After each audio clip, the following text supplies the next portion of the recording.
Tak, salom alaykum hammaga. Mana yerda biz bitta yangilik quvdik bitta gruppaga, o'zbeklarning gruppasiga. Qalbga yo'l degan gruppaga o'zbeklar endi o'tiradi, odamlarga yordam deb soluvdik. Bu yerda negativ kommentariylar chiqibdi. Men negativlarni yaxshi ko'raman, o'shalarga javob beraman. Mana bittasi yozyapti. Xolida Jumabayeva. Qaysi ahmoq ikki qat Yevropaga borib tug'adi, fikri buzuqligini o'zi oshkora qilib turibdi. Sharmanda. Nimasi sharmanda? Xolida, nimasi sharmanda? Siz menga sharmandaligini chiqarib beringchi menga aytib. Nimasi sharmanda? O'zbekistonda bitta pasportini olib kelgan, bolangiz katta bo'lgandan keyin o'sha yerda tug'ilgan bolangiz. Keyin rus tilini o'rgatib Rossiyaga jo'natasizlarmi? Qul qilib. Faqat rus tilidan boshqa qo'tan narsani bilmasdan o'sadi bolangiz. И то o'sha rus tilini ham bilsa. Ashi sizlarga zo'rmi yo nima zo'r sizlarga? Yoki borib Braziliyani dokumentini olib turib keyin butun Yevropani kezib yurgan yaxshimi? Dalshi, o'ylang. Keyin ikkinchisi, nimaga aynan homilador ayol bilan degan o'zi to'g'ri tug'dira olmasmikan? Muqaddas Jabbarova. Nimaga tug'dira olmaydi o'zimiz? Bizga nimaga biz o'zimizning hayotimiz bor? Prichop tug'dira olmaydimi? Tushunmayapman. Bolalarga pasport olinadi. U orqali sizlar ham pasportli bo'lasizlar. Hayotinglarni yaxshilaysizlar. Именно tug'dirish kerakmi? Tug'diraman desangiz kelavering, sikib qo'yaveraman.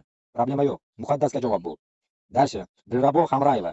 Umuman tushunarsiz post ajrashgan bo'lsa bo'lmaydi. Nega aynan homilador bo'lishi kerak? Shuning uchun hamma har xil komment yozyapti-da. Endi farqi yo'q.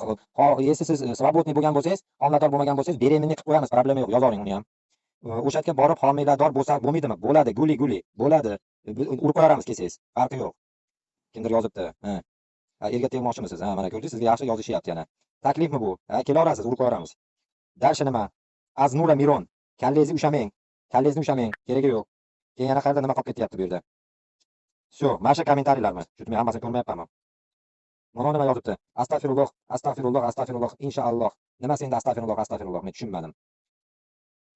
Nima ta'sir qildi sizga? Qanday zamonlarda yashayapmiz? Zamonlarda yashayapmiz. Bilolmay aqlim lol uka. Hech xafa emasman. Xullas, bo'pti-da. Nima zamonlarda yashayapsizmi? Endi biz sizga ham aytib qo'yamiz. Qanaqa zamondami? Haligi nima? Dunyo tugash zamonida yashayapmiz o'zi aslida. Allohga ishongan bo'lsangiz. Konец света deydi-yu. Shu, давайте, до свидания hozir qilib qo'yamiz.